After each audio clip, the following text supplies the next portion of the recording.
প্রকাশ্য গালিগালাজ শুরু করেন, তখন তার মানে কি দাঁড়ায়? এটা কি তার শক্তির প্রকাশ, নাকি চরম হতাশা আর পরাজয়ের লক্ষণ? আজ আপনাদের আমি এমন একটা খবর জানাবো যা মিডিয়ার তৈরি করা পুরো ন্যারেটিভকে উল্টে দেবে।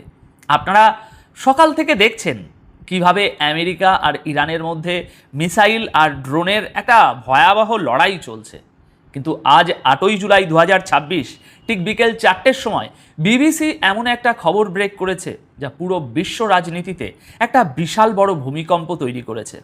খোদ ডোনাল্ড ট্রাম্প অফিসিয়ালি ঘোষণা করে দিয়েছেন যে ইরানের সাথে আমেরিকার যুদ্ধবিরতি বা সিজ ফায়ার পুরোপুরি শেষ, এন্ড। কিন্তু দর্শক, এর পেছনের আসল রহস্যটা কি? কেন ট্রাম্প হঠাৎ করে মেজাজ হারিয়ে ফেললেন? কেন তিনি নিজের স্পেশাল এনভয়েদের আলোচনার টেবিল থেকে কার্যত ছুঁড়ে ফেললেন? ভিডিও শেষ হতে হতে আমি আপনাদের সেই আসল মাস্টার প্ল্যানটা বুঝিয়ে দেব, যা শুনলে আপনারা বুঝতে পারবেন ট্রাম্প আসলে রাগের মাথায় সিজ ফায়ার বাতিল করে আমেরিকার নিজের পায়েই সবচেয়ে বড় কুড়ুলটা মেরেছেন, এবং ইরান ঠিক এই ভুলের জন্যই গত 20 দিন ধরে তীর্থের কাকের মতো চেয়ে চেয়ে অপেক্ষা করছিল। দেখুন, আন্তর্জাতিক রাজনীতিতে কোনো ঘটনাই হঠাৎ করে ঘটে না। প্রতিটা কথা, প্রতিটা পদক্ষেপের পিছনে একটা অত্যন্ত গভীর হিসাব নিকাশ থাকে। আজ সকাল আর দুপুরের ভিডিওতে আমি আপনাদের পরিষ্কার দেখিয়েছিলাম যে কিভাবে আজ 8ই জুলাই ভোর 3টের সময় আমেরিকা ইরানের বন্দর আব্বাস বা সিরিক বন্দরে হামলা করেছিল, আর তার ঠিক পরপরই জবাবে ইরান কিভাবে বাহরাইন আর কুয়েতে থাকা আমেরিকার 85টি কোর সামরিক ঘাঁটিতে পাল্টা আঘাত এনেছিল। আমেরিকার অহংকার তাদের কোটি ডলারের MQ-9 রিপার ড্রোনকে আকাশ থেকে খেলনার মতো নামিয়ে এনেছিল IRGC। সবই আপনারা বিস্তারিত জেনেছেন। আর এখন 8ই জুলাই 2026 বিকেল ঠিক 4টের সময় বিবিসি সহ সমস্ত আন্তর্জাতিক সংবাদ মাধ্যমে একটা ব্রেকিং নিউজ এসেছে। খবরের শিরোনাম হলো Trump Sage seize fire is over after US and Iran trade strikes. অর্থাৎ আমেরিকা এবং ইরানের মধ্যে হামলার আদান প্রদানের পর ট্রাম্প বলছেন যে যুদ্ধবিরতি শেষ। এই মুহূর্তে ডোনাল্ড ট্রাম্প তুরস্কে রয়েছেন ন্যাটো সাবমিটে যোগ দেওয়ার জন্য।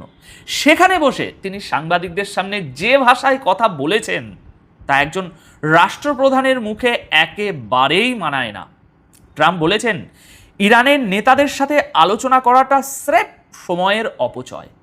তিনি ইরানের লিডারশিপকে স্ক্যাম বা সমাজের সবচেয়ে নিচু তলার আবর্জনা, সিক বা অসুস্থ, পাগল বলে আখ্যা দিয়েছেন। তিনি বলেছেন, যতদূর আমি মনে করি এই চুক্তি শেষ, আমি আর ওদের সাথে কোনো ডিল করতে চাই না। ওরা অত্যন্ত হিংস্র, ওরা মৃত্যু। দর্শক, এখানে একটা জিনিস খুব মনোযোগ দিয়ে বুঝতে হবে। পশ্চিমা দুনিয়ার নেতারা যখন লজিক দিয়ে, বুদ্ধি দিয়ে বা কূটনীতি দিয়ে কোনো পরিস্থিতি সামাল দিতে চরমভাবে ব্যর্থ হয়, ঠিক তখনই তারা এভাবেই ব্যক্তিগত আক্রমণের পথে হাঁটেন।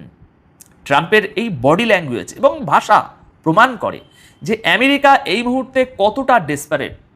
তারা বুঝতে পেরেছে যে অন্তর্বর্তীকালীন চুক্তি বা MOU তারা গত জুনের মাঝামাঝি সময়ে করেছিল, সেটা আসলে ইরানের পাতা একটা বিশাল বড় জিওপলিটিক্যাল ফাঁদ ছিল, যে ফাঁদে আমেরিকা পা দিয়ে ফেলেছে। লজিক্যালি চিন্তা করুন, ওই 14 পয়েন্টের MOU-তে কী লেখা ছিল?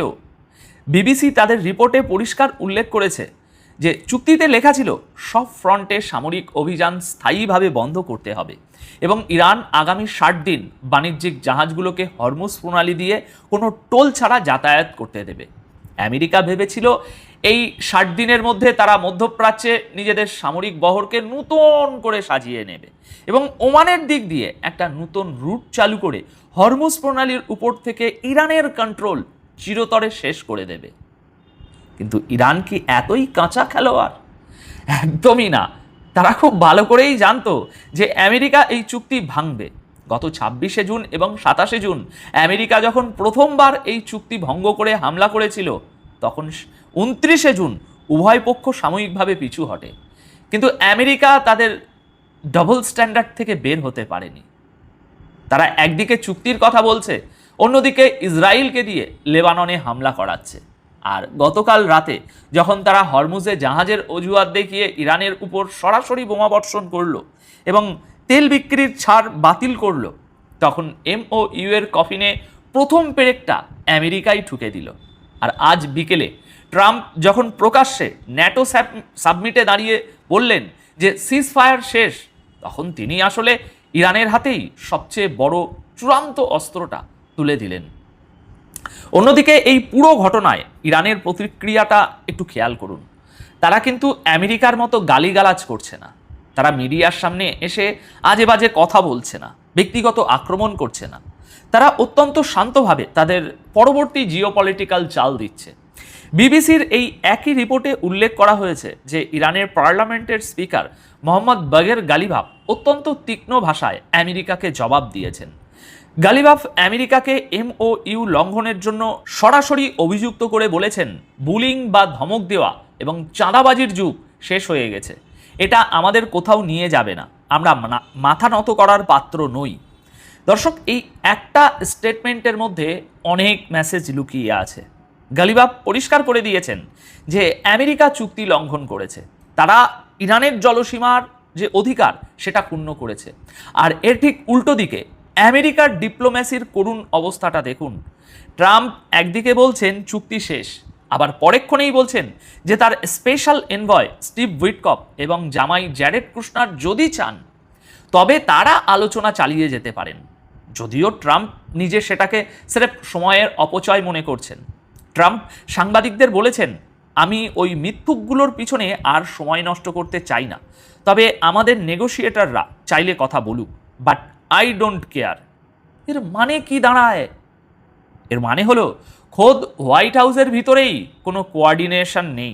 প্রেসিডেন্ট এক কথা বলছেন আর নেগোশিয়েটরদের অন্য একটা লাইনে ঝুলিয়ে রেখেছেন। একটা পরাশক্তির যখন পতন শুরু হয় তখন তাদের ভিতরে এভাবেই কনফিউশন এবং দিকভ্রান্তির সৃষ্টি হয়। এবার আসুন ন্যাটো এবং বিশ্ব অর্থনীতির কথায়। বিবিসির এই রিপোর্টে বলা হয়েছে যে ন্যাটোর চিফ মার্ক রুটে আমেরিকার এই আগ্রাসনকে জাস্টিফাই করে বলেছেন যে এটা অ্যাবসলিউটলি নেসেসারি ছিল। ইউরোপ এবং আমেরিকা তো সবসময়ই একে অপরের পিঠ চুলকাবেই, এটাই স্বাভাবিক। কিন্তু পশ্চিমাদের এই ব্লেম গেমের আসল ইম্প্যাক্টটা কোথায় পড়েছে জানেন? গ্লোবাল অর্থনীতিতে। আজ বিকেল 4টেয় ট্রাম্পের ঘোষণার পরপরই বিশ্ববাজারে তেলের দাম হুহু করে বাড়তে শুরু করেছে। যদিও হরমুজ প্রণালী পুরোপুরি বন্ধ থাকার সময়, আগেরবারের কথা বলছি, তেলের দাম যে পর্যায়ে গিয়েছিল এখনও হয়তো ততটা যায়নি, কিন্তু মার্কেট মারাত্মকভাবে প্যানিক করতে শুরু করেছে। আর ঠিক এটাই তো রাশিয়া, চীন, ব্রিক্স এবং গ্লোবাল সাউথের দেশগুলো চাচ্ছিল।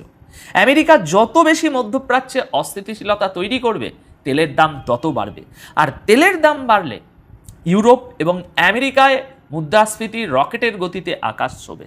পশ্চিমা অর্থনীতি এমনিতেই গত কয়েক বছর ধরে ধুঁকছে, তার উপর এই নূতন যুদ্ধের দামামা তাদের অর্থনীতিকে খাদের কিনারায় ঠেলে দিচ্ছে।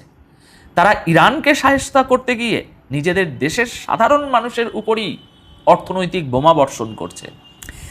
আমেরিকা চাইছিল এই জানাজার সময়টাতে ইরানকে শোকহত এবং দুর্বল ভেবে আঘাত করতে, কিন্তু ইরান সারা বিশ্বকে দেখিয়ে দিয়েছে যে তারা শোকের মুহূর্তেও তাদের কোর মিলিটারি স্ট্র্যাটেজি থেকে এক চুলো সরে যায়নি। খ্যামেনির মৃত্যুর পর যে একটা শূন্যতা তৈরি হবে বলে পশ্চিমীরা আশা করছিল বা করেছিল, IRGC সেটাকে অত্যন্ত দক্ষতার সাথে নিজেদের শক্তি প্রদর্শনের মঞ্চে পরিণত করেছে।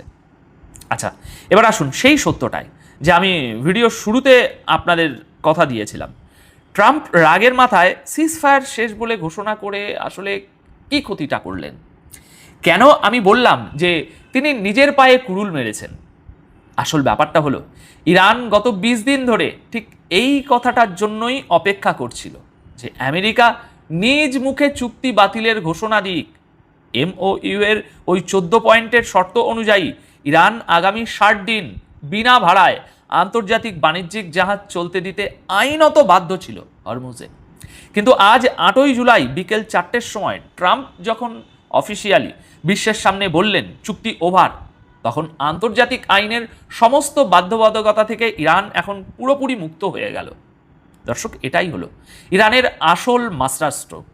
এখন ইরান বুক ফুলিয়ে অত্যন্ত লিগ্যাল উপায়ে হরমুজ প্রণালীতে ট্রানজিট ফিট বসাবে, আর চমকে দেওয়ার মতো তথ্য হলো এই টোল তারা কোনোভাবেই আমেরিকান ডলারে নেবে না, তারা এটা নেবে তাদের লোকাল কারেন্সি বা ব্রিক্সের তৈরি করা নতুন কোনো অর্থনৈতিক ফ্রেমওয়ার্কে। অর্থাৎ ট্রাম্প ভেবেছিলেন তিনি চুক্তি বাতিল করে ইরানকে ভয় দেখাবেন, কিন্তু বাস্তবে তিনি ইরানের হাতে হরমুজ প্রণালীকে চিরতরে বন্ধ করে দেওয়া বা পুরোপুরি নিজেদের মতো করে নিয়ন্ত্রণ